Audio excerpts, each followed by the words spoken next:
आज मो भिडियो रे आपण माने पालंग पनीर रेसिपीटा पाई परिबे। रेसिपीटा आपनकु नुआ लागु नथिबो किंतु टेस्ट नुआ। भिडियोटी को शेष पर्यंत देखंतु आ नुआ टेस्ट रे सिक्रेटटा आपण माने जानि परिबे। मु एटी बिना प्याज रसुन रे बनाउची पालंग पनीर। आपण माने तो जानिसंती आम ओडिया मानकर 12 मासरे 13 पर्व। से पर्वपर्वाणी मानकरे आपण माने एमती चाहिए बनै पारिबे। पुणी सप्ताहक 7 दिन भितर आमको को बारे ना को बारे बिना प्याज रसुन खाइबाकू पड़ी थाए। ताहा पुणी टेस्टी हेइथिबो पुणी चटपटा हेइथिबो। आपण माने चाहिए एमती भी बनैकी खाइ पारिबे। आ सतरे पालंग पनीर बिना प्याज रसुन रे एते टेस्टी हेइथिला मो घरे तो समस्ते खाइकी खुशी हेइ गले।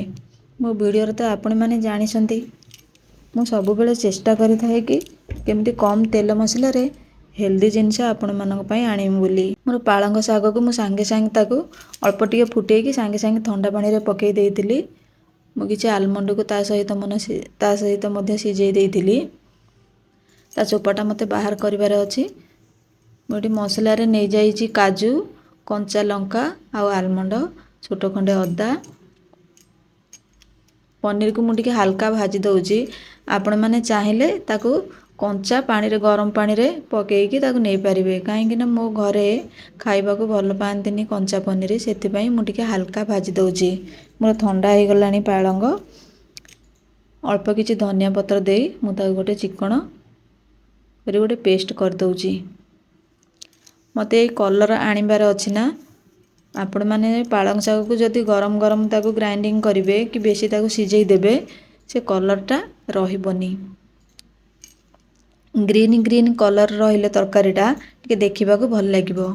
पनीर को भाजी करी मु ताकू ठंडा पानी रे पकेई दउची। देखंतु मु एटी पेस्ट बनै साइले। तापर एटी 2 बड़ चमच मु दही नै जाईची। फ्रेश दही नेबे आपण माने। आ जदि भी खट्टा दही नउछंती ताहले चीनी टिके देई देबे। खट्टा दही नेले तरकारीटा भल आसीबोनी।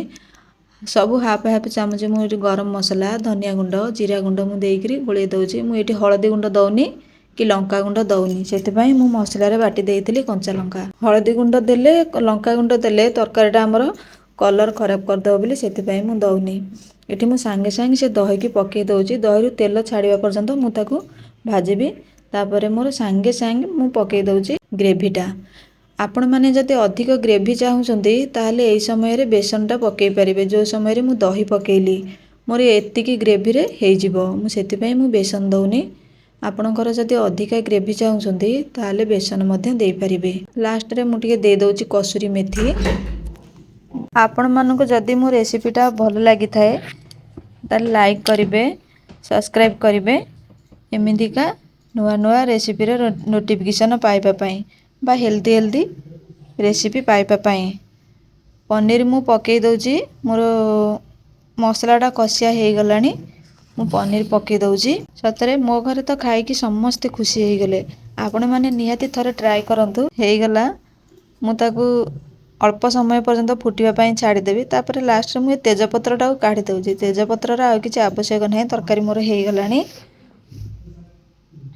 केते सुंदर देखा जाउची आपण मानको मु तरकारी कमेंट रे मते कहिबे। किंतु गुआ घियाटा देह पई भलो सेति पई मु गुआ घिया दउची। बटर जगह रे गुआ घिया दउची। रेडी हेइ गला हमर पालंग पनीर। वीडियो जदि आपण मानको मनको पाई थाए तो लाइक सब्सक्राइब करिवे। रहूची नमस्कार।